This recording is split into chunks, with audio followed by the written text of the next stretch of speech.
नमस्कार, स्वागत है आपका वन एक्सबेट द्वारा प्रस्तुत इंडिया न्यूज के खास कार्यक्रम क्रिकेट प्रेडिक्टा में दिल्ली कैपिटल्स और कोलकाता नाइट राइडर्स के बीच आज विशाखापट्टनम में मुकाबला खेला जाएगा। दिल्ली में 2 बार की चैंपियन कोलकाता को पिछले 5 में से 3 मुकाबलों में शिकस्त दी है।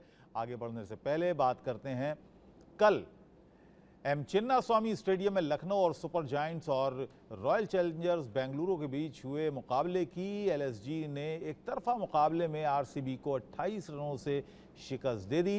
पहले बल्लेबाजी करते हुए लखनऊ ने 20 ओवर में 5 विकेट पर 181 रन बनाए। लखनऊ की तरफ से अफ्रीकी बल्लेबाज क्विंटन डिकॉक ने 5 6 और 8 चौकों की मदद से सबसे ज्यादा 81 रन की पारी खेली। बाद में निकोलस पूरन ने 40 रनों की तूफानी पारी खेली। लखनऊ के 182 रनों के टारगेट को चेस करने उतरे team Virat Kohli, Faf du Plessis, Glenn Maxwell और कैमरन ग्रीन जैसे स्टार प्लेयर्स से सजी आरसीबी 153 रनों पर ऑल आउट हो गई। गतिमान एक्सप्रेस नाम से छाप छोड़ने वाले मयंक यादव ने 3 विकेट चटकाए और लगातार दूसरे मैच में प्लेयर ऑफ मैच बने। इस जीत से एलएसजी पॉइंट टेबल में चौथे पायदान पर आ गई है। वहीं फाफ डुप्लेसी की बेंगलुरु 9वें स्थान पर है। और अब बात आज के मुकाबले की। आईपीएल में दिल्ली और कोलकाता के बीच अब तक 32 मुकाबले हुए हैं, जिनमें दिल्ली ने 15 और कोलकाता ने 16 मुकाबलों में जीत दर्ज की है। पहला मौका है जब दोनों टीमें विशाखापट्टनम में आमने सामने होंगी। शुरुआती दोनों मैच जीतकर केकेआर के हौसले बुलंद हैं, जबकि गंभीर चोट से उबर कर लौटे ऋषभ पंत की टीम इस सीजन 3 में से 2 मुकाबले गंवा चुकी है। हालांकि चेन्नई सुपर किंग्स के खिलाफ पिछले मुकाबले में मिली जीत से दिल्ली की टीम को थोड़ी राहत जरूर मिली है। और मेरे साथ खास मेहमान हैं सुनील यश कालरा जी, हमारे साथ हैं, फाउंडर हैं Indian sports fan. Atul Vasan ji हमारे साथ होंगे, पूर्व भारतीय क्रिकेटर। राजकुमार शर्मा हमारे साथ होंगे, विराट कोहली के कोच। और नोएल डेविड, पूर्व भारतीय कप्तान, हमारे साथ इस वक्त हैं। सुनील जी, ये जो अगर मुकाबलों की बात करें तो बराबर है बिल्कुल मुकाबला 15 और 16 का। जी बिल्कुल, बहुत बहुत कड़े का है। बट आपने जो इससे पहले जो रीड में बहुत इंटरेस्टिंग पॉइंट बोला था वो था कल के मैच का, और उसमें एक थी सुपर एक्सप्रेस, जो एक बहुत ही बड़ी तेजी से रफ्तार से, बड़ा कम होता है कि आपके 3 मैच खेलें और आपको 2 man of the match, player of the match award मिले। हम बात कर रहे हैं जी बिल्कुल, ये स्पीडस्टर मयंक की बात कर रहे हैं। और ये दिल्ली का लड़का है। और 3 साल पहले राजकुमार साहब के जब वो कोच थे दिल्ली के, तब इनकी इसके अंदर रणजी टीम में इनकी वो हुई थी इंट्रोडक्शन। मैं ये सवाल पहले कल अगले उस पर जाने से पहले राजकुमार शर्मा जी से पूछना चाहूँगा। राजकुमार सर, ये जब आपने इस प्रतिभाशाली प्लेयर को अंडर 19 के कैंप में देखा, तब आपने कैसे बोल्ड डिसीजन लिया कि इसको रणजी टीम में होना चाहिए और बड़ों के साथ खेलना चाहिए? वो जरा आप हमारे दर्शकों को और फैंस को बताएंगे सर।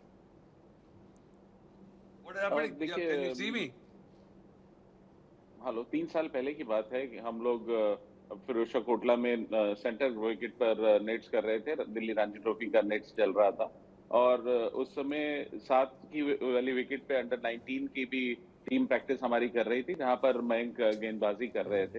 तो हम लोग सेलेक्टर्स और मैं खड़े हुए थे और हम देख रहे थे इस लड़के को बॉल करते हुए जी। और वो इतना प्रॉमिसिंग लगा उसी स्टेज पर कि मैंने उसको अपने नेट्स पे बुला लिया, रणजी ट्रॉफी के नेट्स पे बुलाया और वहां पर गेंदबाजी करने के लिए उनको बोला और उन्होंने वहां पर गेंदबाजी की। तो वहां पर भी सरप्राइज किया अपनी पेस से, जो रणजी ट्रॉफी के हमारे बल्लेबाज थे उनको भी।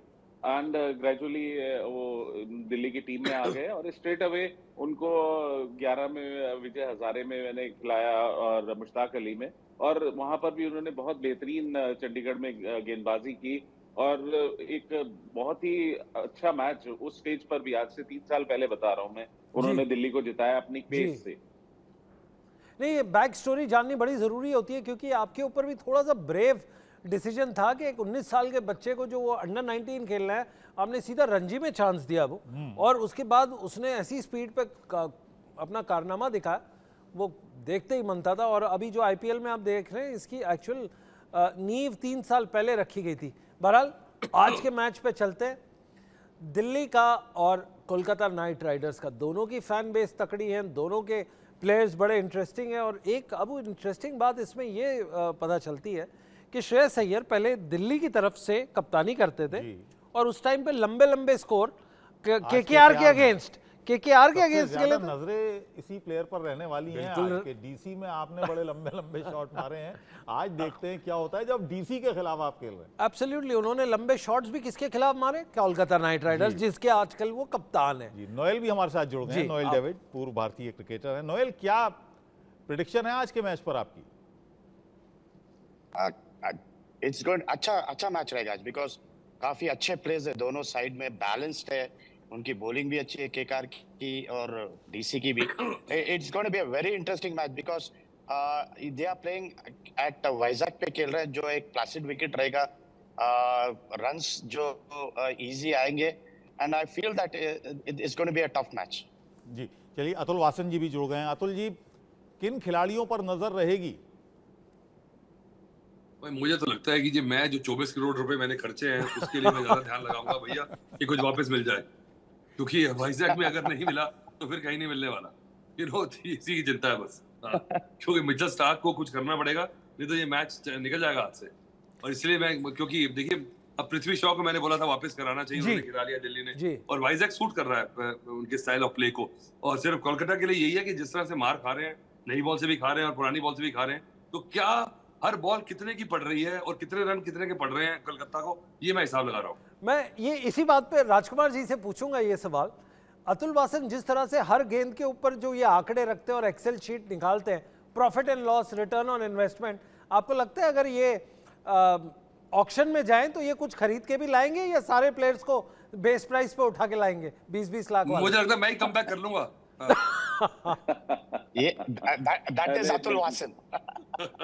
अच्छा, बहुत सारे खिलाड़ी इन्होंने, क्योंकि पृथ्वी शॉ की बात की है अतुल जी ने, बहुत सारे खिलाड़ी ऐसे होते हैं कि हर मैच में बहुत लंबे लंबे स्कोर नहीं करते हैं जी, लेकिन जब वो फील्ड में होते हैं आईपीएल में, तब उनके जो उनका खेल है उसको सभी इंजॉय करते हैं, और पृथ्वी शॉ उनमें से एक है। अतुल जी? अरे बिल्कुल सही, क्योंकि देखिए उसका क्या है कि he is a touch player, उसकी हैंड आई कोऑर्डिनेशन है। अगर आप देखें, इज नॉट वेरी फिट जिस तरह से उसका, और उसकी जो लाइफस्टाइल है, चलिए वो उसको मैं जज नहीं करूंगा, क्योंकि आजकल के हिसाब से वो ठीक है, क्योंकि अगर वो अपना करियर बना रहा है, इंडिया के लिए खेल गया, नहीं खेल पा रहा है, क्योंकि इंडिया के कई स्कीम ऑफ थिंग्स में कई बार कुछ चीजें जो टेस्ट पास करना होता है, कई चीजें करनी होती है, वो नहीं कर पा रहा है, फिर भी वो अपना एक करियर, अपनी लाइफ जी रहा है, तो we should not hold that against him. We had hopes from him कि इससे ज्यादा कुछ करेगा, बड़ा प्लेयर बनेगा, पर अब लाइन में बहुत पीछे लग गया। अब मौका बहुत मुश्किल से आएगा, क्योंकि जायसवाल आ गए हैं, पडिक्कल आ गए हैं, बहुत सारे पटीदार आ गए, तो मुझे लगता है कि अब वो गेम क्या, पर अब वो आईपीएल में अपनी रेलेवेंस बनाए रखे, ये उसके लिए बहुत बड़ी बात है। और जिस तरह की गेम है ना उसकी, बड़े अच्छे तरह से हाथ उसके बहुत तेज है, और मुझे लगता है कि बिना नोएल जी, अगर डेविड वार्नर की बात करें, डेविड वार्नर अलग खिलाड़ी है। आप पृथ्वी शॉ की बात कर रहा था मैं, और डेविड वार्नर भी देखिए अब अपने एक्सपायरी डेट के आसपास आ गए, तो कितनी पोटेंसी रहेगी उनकी दवाई में, ये देखनी पड़ेगी जब तक चल रहा है। जिस तरह से वो फील्डिंग कर रहे हैं उससे लगता नहीं है वही जोश और वही फुर्ती है आज भी डेविड वार्नर में। पर ये क्वालिटी जो है ना, ये जो इंटेंसिटी है, ये ऑस्ट्रेलियन खिलाड़ियों में है। कई बार मुझे लगता है कि देखिए वो अपनी प्राइड के लिए लोग खेलते हैं, कई बार सिर्फ होता है इतना बड़ा नाम हो, कोई प्रूफ करना रह नहीं गया उनके लिए, डेविड वार्नर के लिए, पर फिर भी अगर आके वो आपको लग रहा है ना, ये आपको फीलिंग दी उन्होंने, तो ये मैं हैट्स ऑफ करूंगा, क्योंकि अब उनका इंटरनेशनल करियर भी एंड पे है, फिर भी लगातार खेलते चले जा रहे हैं। एक बार डंप आया था, उनका काफी सारी क्रिटिसिज्म थी, उनके ऊपर सवाल आए थे, उससे ऊपर के 3-4 बार शिखर धवन के जैसे, तो शिखर धवन और डेविड वार्नर मुझे बराबर के खिलाड़ी लगते हैं, क्योंकि एक स्लम्प के बावजूद वो बार बार अपने आप को रेलिवेंट बना रहे हैं। अच्छा, इस आईपीएल में राजकुमार जी, इस आईपीएल में हमने देखा, जो वैसे तो सभी स्टार्स हैं, जितने भी टीमों में खिलाड़ी हैं, हमारे लिए सभी स्टार्स हैं, और दर्शकों के लिए सभी स्टार्स हैं, सबकी अपनी अपनी फैन फॉलोइंग है, लेकिन जो बड़े बड़े स्टार्स से सजी टीमें हैं वो कुछ नहीं कर पा रही हैं। RCB, Mumbai Indians, Delhi capital, आप कैसे देख रहे हैं इनको राजकुमार जी? जी, इनके शक्ल पे स्माइल है, इनका मतलब है कि ये बड़ा डिफिकल्ट सवाल है इनके लिए, ये जवाब नहीं देंगे, क्यों अतुल? नहीं, डिफिकल्ट नहीं है सुनील, डिफिकल्ट नहीं है एक्चुअली, ये बड़ा डिसअपॉइंटिंग है। मैं कहूँगा बोथ आरसीबी और मुंबई इंडियंस दोनों के लिए बड़ा डिसअपॉइंट है कि आप इतने बड़े बड़े स्टार लेके ग्राउंड पे डिलीवर नहीं कर पा रहे हैं। और जितनी इतनी एक्सपेक्टेशंस है आप, मैं परसों मुंबई के मैच में वहाँ मुंबई जी। में था, और जिस तरह पब्लिक वहाँ सपोर्ट करती है मुंबई को, या आप अगर आरसीबी का मैच देखें, जिस तरह जितने लॉयल हैं आरसीबी के फैंस, मैं कहता हूँ शायद उनसे ज्यादा जी। कोई लॉयल नहीं होगा अपने टीम के लिए। लेकिन अनफॉर्चुनेट है क्योंकि बैलेंस टीम का ठीक नहीं है। आप देखें बहुत हैवी बैटिंग लाइनअप होता है आरसीबी का, लेकिन बॉलर्स हमेशा दिखेंगे आपको कि मार खाते हुए 250 रन भी नहीं डिफेंड करेंगे, 200 रन भी 18 ओवर में उनके चेज हो जाते हैं। तो इस तरह टीमें नहीं बनती। कहीं ना कहीं वहां पर मुझे लगता है कि कैलकुलेशन में कमी है। कहीं ना कहीं जो मैनेजमेंट है उसको सोचने की जरूरत है कि किस तरह बैलेंस टीम का बनाया जाए, लोकल प्लेयर्स अच्छे लिए जाएं जो डिलीवर करें। खाली आप डिपेंड नहीं कर सकते मैक्सवेल पे, ग्रीन पे, फॉफ पे कि वही डिलीवर करेंगे, या विराट कोहली पर। आपको लोकल प्लेयर्स भी अच्छे चाहिए, लोकल बॉलर्स अच्छे चाहिए। तो कहीं ना कहीं वहां पर सोच में थोड़ी सी मुझे लग रहा है कि कुछ कमजोरी है। अब इसके अंदर अतुल ने एक बहुत इम्पोर्टेंट